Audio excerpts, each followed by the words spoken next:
The skies above Europe, a roar of engines, a blur of silver wings. And in that chaos, red flashes cut through the clouds, the painted tails of American P-51 Mustangs slicing through the air like streaks of fire. Those red tails didn't just mean death for German bombers, they meant defiance. They meant that a group of black American pilots, men whom their own country once told they weren't good enough, had become the best damn escort pilots in the U.S. Army Air Forces. In 1944, reports began reaching Berlin. German bombers and fighters were being hunted down with unnerving precision by pilots with unfamiliar insignia, not the usual 8th or 9th Air Force markings. When the Luftwaffe interrogated captured airmen, the answer shocked them. They call themselves the Tuskegee Airmen. At first, Nazi officers laughed. Black pilots? Flying American fighters? The Third Reich's entire ideology was built on the belief in Aryan supremacy.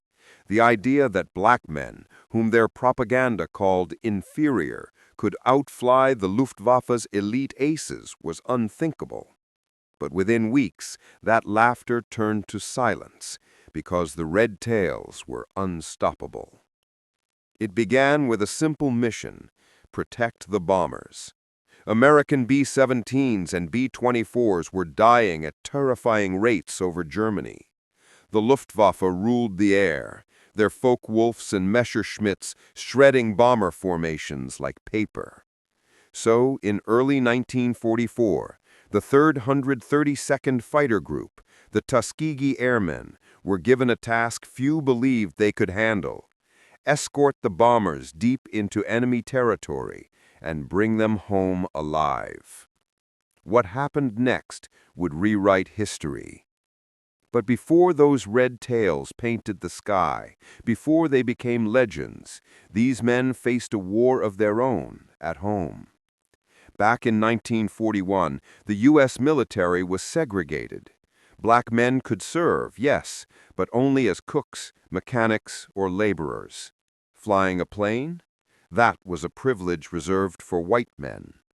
When the idea of a Negro Air Corps was proposed, Congress laughed it off. One senator even said, "You can't expect a colored man to fly a plane, any more than you can expect him to build one." But they didn't know what was coming from a small town in Alabama, a place called Tuskegee. The camera moves across a sweltering field under the Alabama sun. Rows of wooden barracks, the scent of oil and dust, and young men in leather jackets, goggles around their necks, standing beside rickety trainers, watching, dreaming. They were told they'd never make it. They were told the experiment would fail, but they showed up anyway, because deep down every man there believed he had something to prove. There was Benjamin O. Davis, Jr., calm, disciplined, the son of the first black general in U.S. Army history. There was Charles McGee, determined and sharp. Roscoe Brown, Lee Archer, Daniel Chappie James, and dozens of others, names that would soon echo across 2 wars. They studied hard, they learned faster than anyone expected, and when white instructors doubted them, they worked harder. Flight by flight, hour by hour, these men carved their way into the sky and into history. By 1943, the first group of Tuskegee-trained pilots had earned their silver wings, but even then they faced rejection. Commanders refused to deploy them into combat, saying the Negro squadrons weren't ready. But the men kept training, and soon the 99th Fighter Squadron was sent to North Africa to fly under the hot Mediterranean sun. Their first missions weren't glamorous, mostly ground attack runs, strafing German convoys, escorting supply planes. They were mocked by white pilots, called the experiment. But war has a way of proving the truth faster than words can.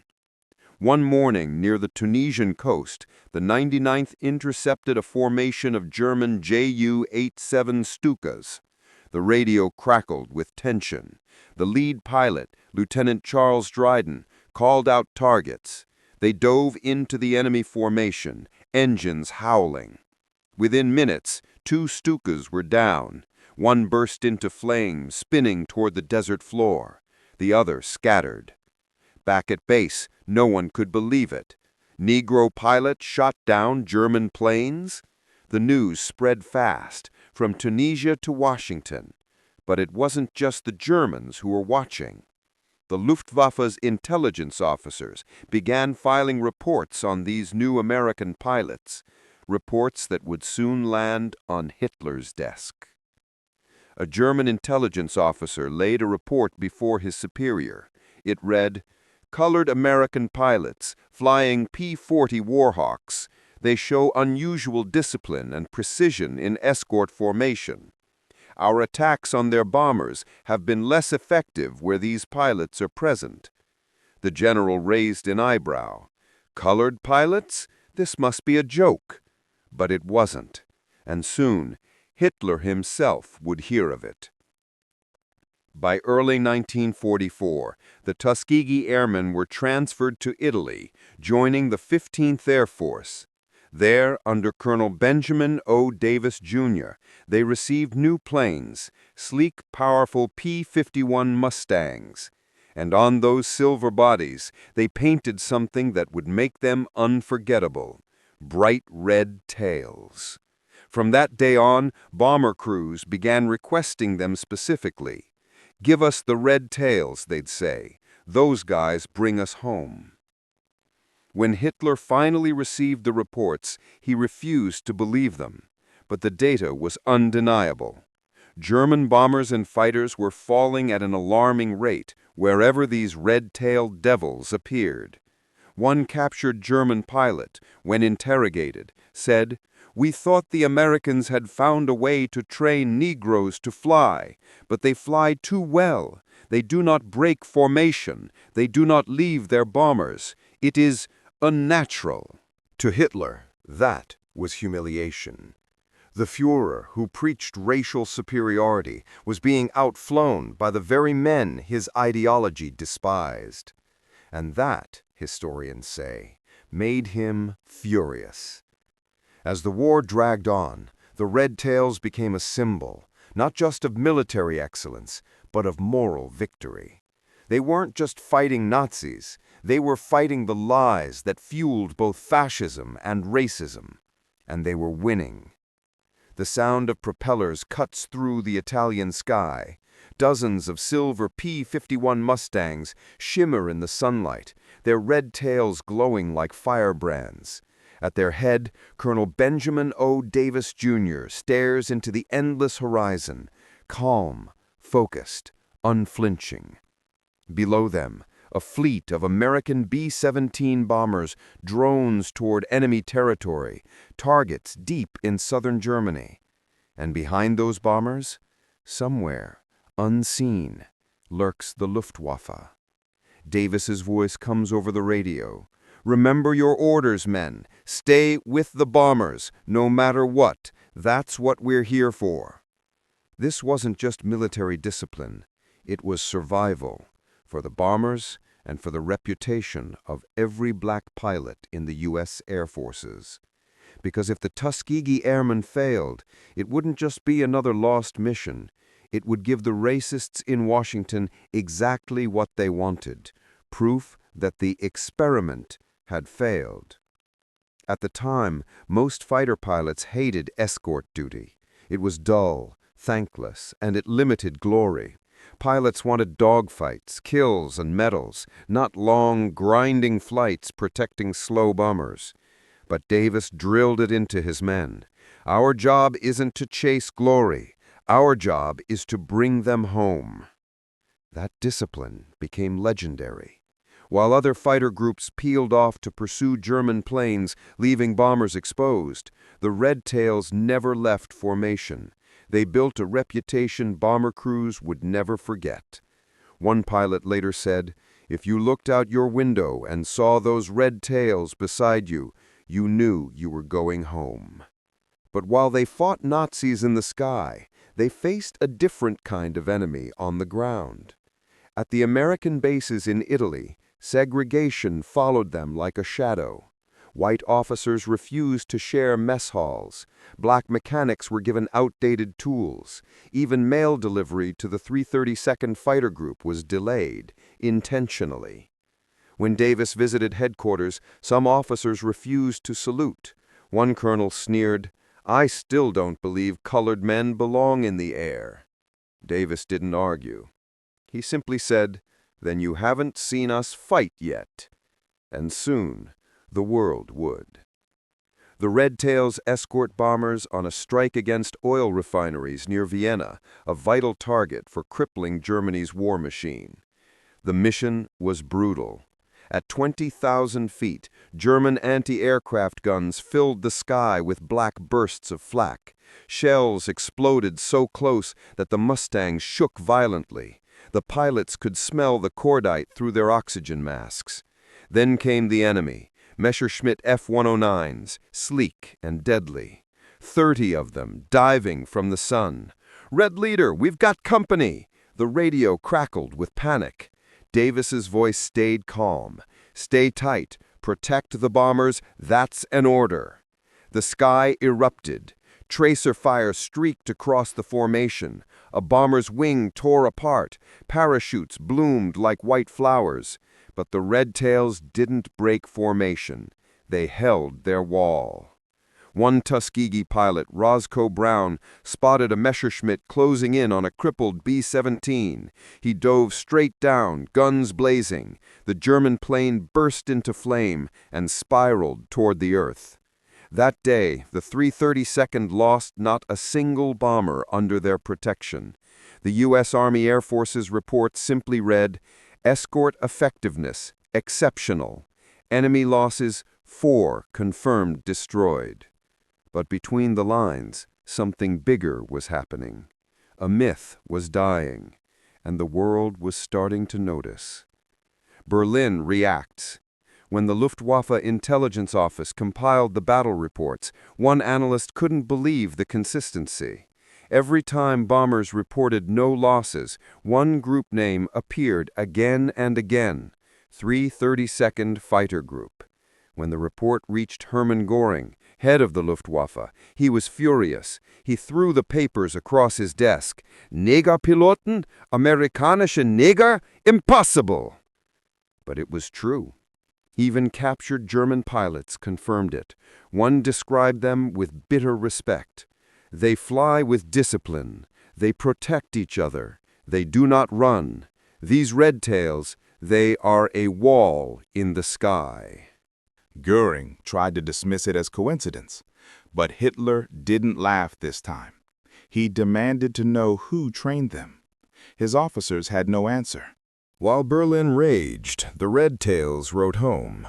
Lieutenant Lee Archer, one of the group's finest pilots, wrote to his mother, "Ma, you wouldn't believe it. We took off with 50 bombers today and we brought 50 back. They call us the Red Tails now. Some say we're lucky. I say we're ready." Another, Captain Charles McGee, wrote to his wife, "They said we'd never fly. Now the Germans pray they never see our tails again." Those letters, tucked into the pages of history, became the quiet proof of what they endured and overcame. As Allied armies broke through Normandy in June 1944, air superiority became crucial. The Luftwaffe, once unstoppable, was bleeding pilots and planes, and every time they tried to regroup, the Red Tails were there, waiting. Their reputation reached such heights that bomber crews across Europe began to whisper, "If you want to make it home, ask for the Red Tails." Soon, the Tuskegee Airmen were flying missions deeper into Germany than any other group, Berlin itself. The very heart of Hitler's empire was now within their reach. By late summer, Allied intelligence intercepted a German transmission between Luftwaffe squadrons.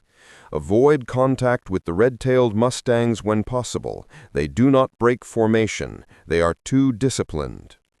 To the men at Tuskegee, that message meant more than medals or promotions. It meant victory, not just over the enemy, but over every doubt and insult they'd endured since 1941. They weren't flying for the United States anymore. They were flying for every man who had ever been told, "You can't." Courage has a price. The Red Tails paid it dearly. In one mission over Munich, Second Lieutenant Walter Manning was shot down and captured.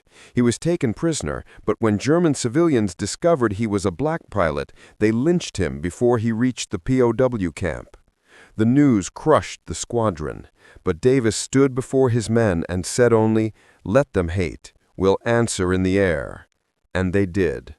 In the months that followed, their kill count climbed. So did their respect. Even the white bomber crews, men who once doubted them, began to paint words on their fuselages, "Thank you, Red Tails." By the end of 1944, the 332nd Fighter Group had flown more than 1,500 missions. They had destroyed or damaged over 250 enemy aircraft, including some of Hitler's new secret weapons, jet-powered Me-262s. For the first time, white and black officers stood side by side in briefing rooms, sharing maps, cigarettes, and respect. It wasn't perfect. Racism didn't vanish overnight, but something irreversible had begun. And in Berlin, Hitler's aides delivered yet another report, confirming the Luftwaffe had lost dozens of bombers to Negro American pilots flying P-51s with red tails. Hitler read the report in silence. Then, according to one aide, he muttered, "If this is true, then our war is already lost." The winter of 1944 blanketed Italy and southern Germany in cold, steel-gray skies. The air war over Europe had entered its deadliest phase. Hitler's forces were cornered, desperate, but still dangerous. The Luftwaffe, though bleeding, was far from finished. They were unveiling a new weapon, one that could change the skies forever, the Messerschmitt Me-262, the world's first operational jet fighter. And the men who would soon face it, the Red Tails, had no idea what was coming. On November 6, 1944, the Red Tails were tasked with escorting B-17 bombers over Munich. The bombers climbed through thick clouds, their engines humming like a metallic heartbeat. Everything seemed routine, until it happened. Two streaks flashed past at impossible speed. No propellers, no warning, just a blur. One of the B-17s exploded in midair, a fireball that painted the clouds orange. The pilots shouted into their radios. "They came out of nowhere. What the hell was that?" Colonel Davis's voice cut in. "Stay tight. Keep formation. Eyes sharp. They're jets." The Luftwaffe had unleashed their new weapon, the Me-262 Schwalbe. Faster than anything in the sky, armed with cannons that could tear bombers apart in seconds. For the first time, the Red Tails faced an enemy they couldn't simply outfly. Roscoe Brown spotted one, a silver dart cutting through the bomber formation like lightning. There he is, 11 o'clock high. He dove hard, throttling his Mustang until the engine screamed. The Me-262 pulled up sharply, leaving a vapor trail behind it. Brown fired a burst. Tracers arced through the sky. The jet banked left, trying to climb away. But the P-51 had one advantage the jet didn't: agility. As the Me-262 slowed for its landing approach, Brown swooped in behind. He squeezed the trigger, and the jet exploded into a cloud of flame and debris. The radio erupted with cheers. "You got him! You damn well got him!" Roscoe Brown had just become one of the first American pilots ever to shoot down a jet, and he was a Tuskegee Airman. When word of the loss reached Berlin, Hitler was enraged. The Me-262 was supposed to be his miracle weapon, his final hope for turning the air war around. Now reports showed that even those were being destroyed by the Negro Squadron. He slammed his fist on the table. "They shame us.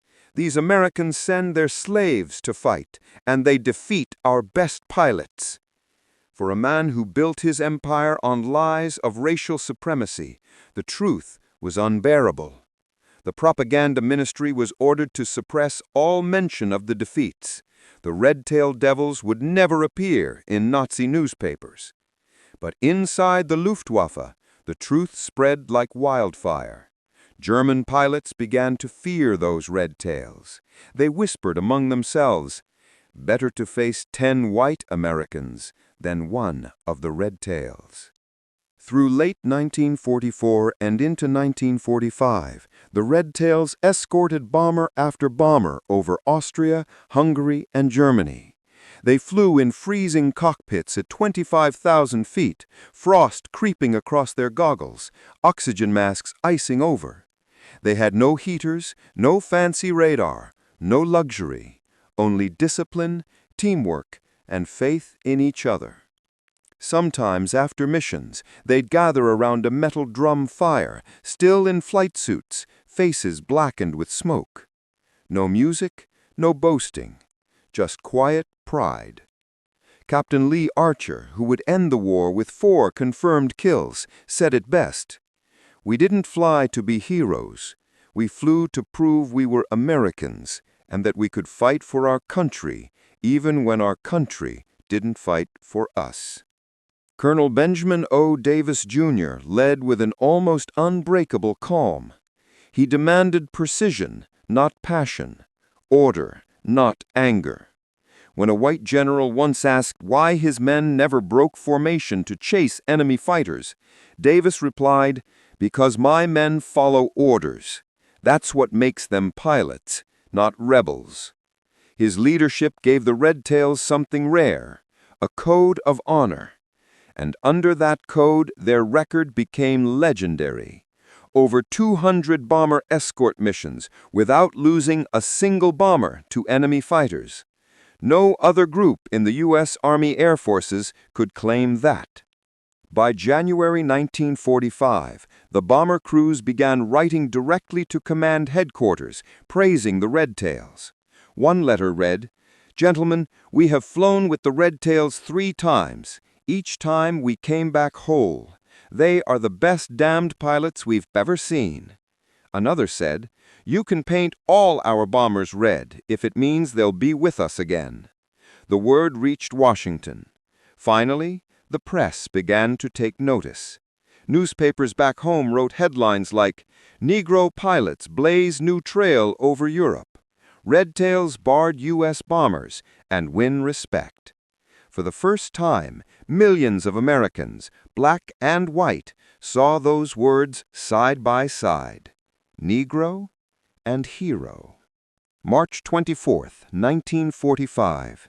The Red Tails took off for what would become their most famous mission, a 1,600-mile round trip to Berlin. Their task? Escort B-17s striking rail yards in the German capital. It was the longest escort mission of the entire war. They met fierce resistance, waves of FW-190Zs and ME-109s, even ME-262 jets. The air was alive with chaos, bombers burning, fighters spiraling, radio screaming with static and fire. Colonel Charles McGee recalled, "It was like flying through hell, but we didn't let them break us." When the smoke cleared, the Red Tails had destroyed 3 German jets and over 10 fighters, for the loss of only 3 of their own. The bomber crews made it home. The mission was a success. That day, the Red Tails didn't just escort history. They became it. 2 months later, Hitler was dead. Berlin had fallen, and the skies, once ruled by the Luftwaffe, now belonged to the Allies. The Tuskegee Airmen returned home as heroes. They had flown over 15,000 sorties, destroyed or damaged over 260 enemy aircraft, and earned more than 150 distinguished flying crosses. But when they stepped off their planes in America, Many were met not with applause, but with segregation signs. Colored only. Whites entrance. They had fought for freedom abroad, only to find prejudice still waiting at home. Benjamin Davis, Jr. stood before his men at the end of the war. He looked at the rows of proud faces, tired, scarred, but unbroken. "You've proven yourselves in the sky," he told them. "Now you must prove yourselves again on the ground." That was the moment the fight for equality began anew, not with weapons, but with memory. Because the red tails had shown the world the truth Hitler could never accept. Bravery has no color. Spring 1945. Europe was a graveyard of steel and ash. Cities once full of life now lay silent. Berlin, Munich, Vienna, Dresden, their ruins stretching to the horizon. But in the skies above, the red-tailed Mustangs still flew, circling over victory parades and surrender ceremonies. For the men of the Tuskegee Airmen, the war against the Reich was over. But a new, quieter war was only beginning, the war for recognition, dignity, and equality. When the ships docked in New York Harbor, crowds cheered for returning soldiers. Banners waved, bands played, families wept with relief. But for many of the Tuskegee pilots, the celebration ended the moment they stepped off the gangplank.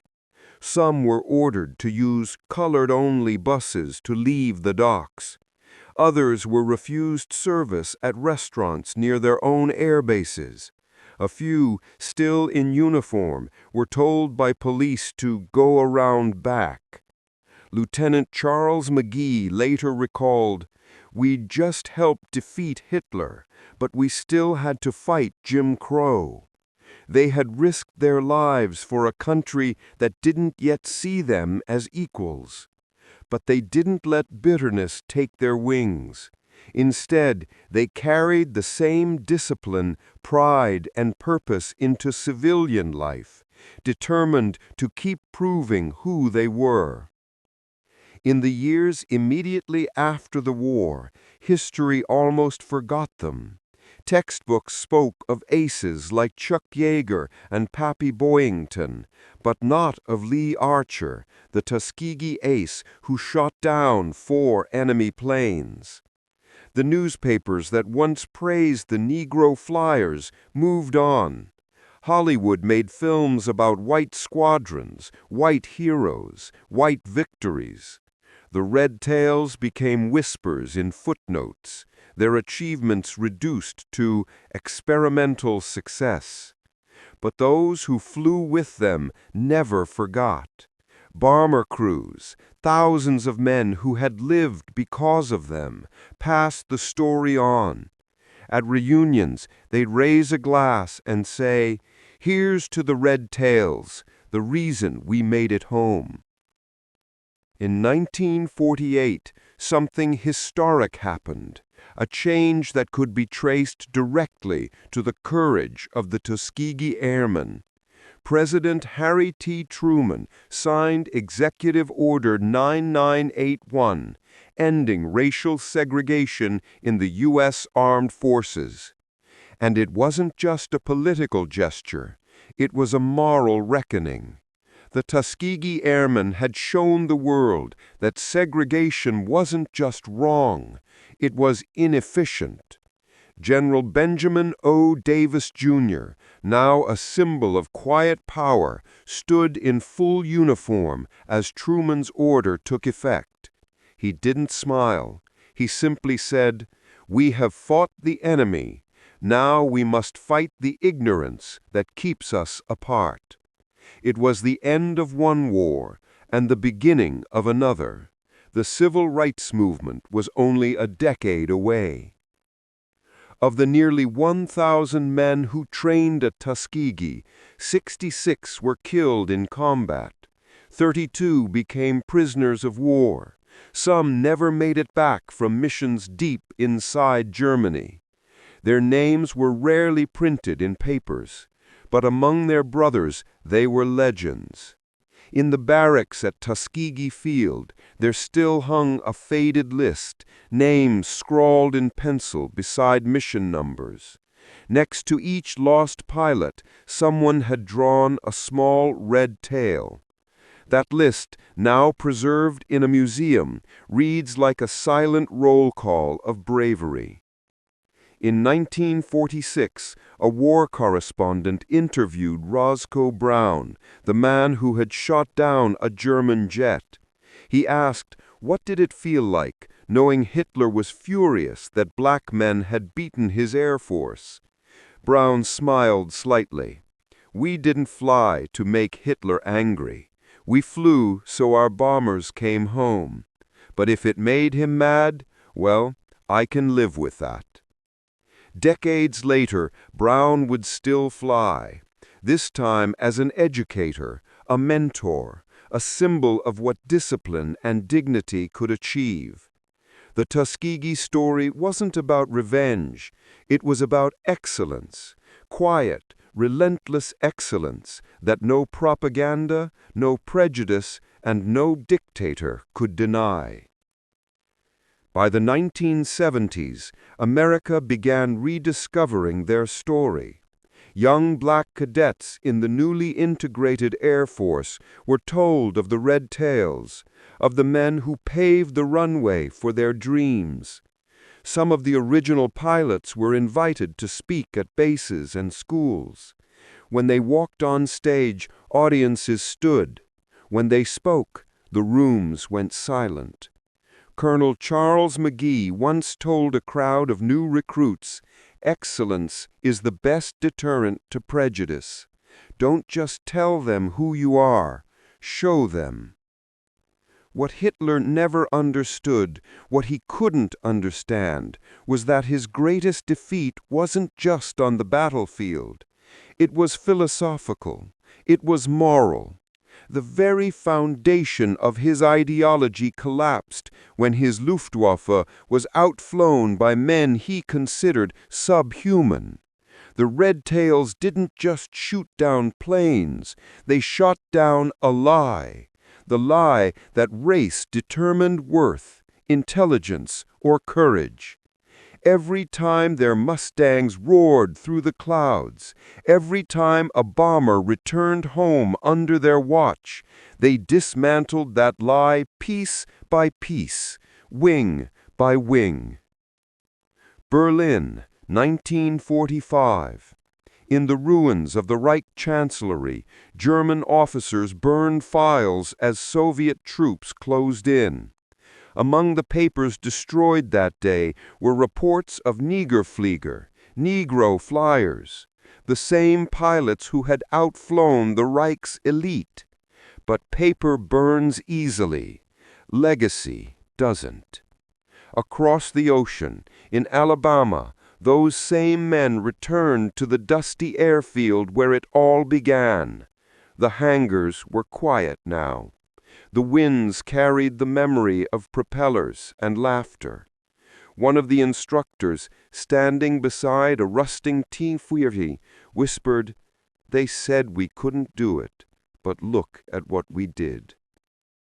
In the end, the Tuskegee Airmen didn't just defeat an army.